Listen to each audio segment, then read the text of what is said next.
আজকে আমাদের বৃক্ষরোপণের সপ্তম ধাপের এবং শেষ ধাপের কর্মসূচি ছিল।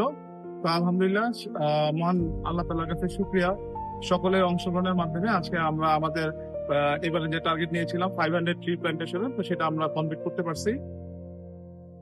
আমিন বাজারকে সবুজায়ন করার উদ্দেশ্যে মূলত আমাদের এই বৃক্ষরোপণ কর্মসূচি নেওয়া। তো গত বছর আমরা প্রায় 300+ গাছ লাগিয়েছিলাম। এই বছর আমাদের টার্গেট ছিল 500 গাছ। এই আমিন বাজারকে সুন্দর করার জন্য আমাদের যা যা করার দরকার আমরা তাই করছি। পুরান ধারা যা ছিল তা আমরা নতুন ভাবে বাস্তবায়ন করার জন্য আমরা সেভাবে আগাচ্ছি। এই উদ্যোগে যারা যারা আমাদেরকে আর্থিকভাবে সহযোগিতা করছেন, সময় দিয়েছেন, যারা আমাদেরকে বিভিন্ন পরামর্শের মাধ্যমে সহযোগিতা করেছেন, সকলকে আমরা জানাই আন্তরিক ধন্যবাদ। আমাদের 50% 50 থেকে 60% গাছই এখনো জীবিত আছে। এখন অনেকগুলো গাছ অনেক বড় হয়ে গেছে। তো সবার কাছে একটাই রিকোয়েস্ট যে আমাদের এই গাছগুলোকে আপনারা একটু পরিচর্যা মনোযোগ।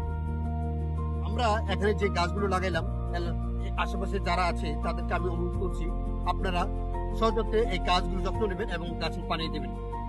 আমাদের এখন কাজ হচ্ছে এই গাছগুলো যেন বেড়ে ওঠে, ঠিকমতো এগুলাকে পরিচর্যা করা। তো সকলের কাছে আবারও দাবি, সবাই মিলে আমরা এগুলাকে পরিচর্যা করবো যেন প্রত্যেকটা গাছকে আমরা জীবিত রাখতে পারি।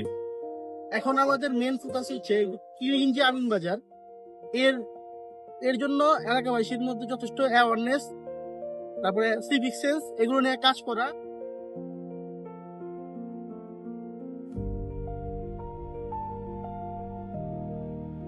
বৃক্ষরোপণই আমাদের মূল উদ্দেশ্য না, আমাদের এই প্রিয় আমিন বাজারকে পরিষ্কার পরিচ্ছন্ন একটি নির্ভরযোগ্য বাসস্থান হিসেবে গড়ে তোলাই আমাদের মূল লক্ষ্য।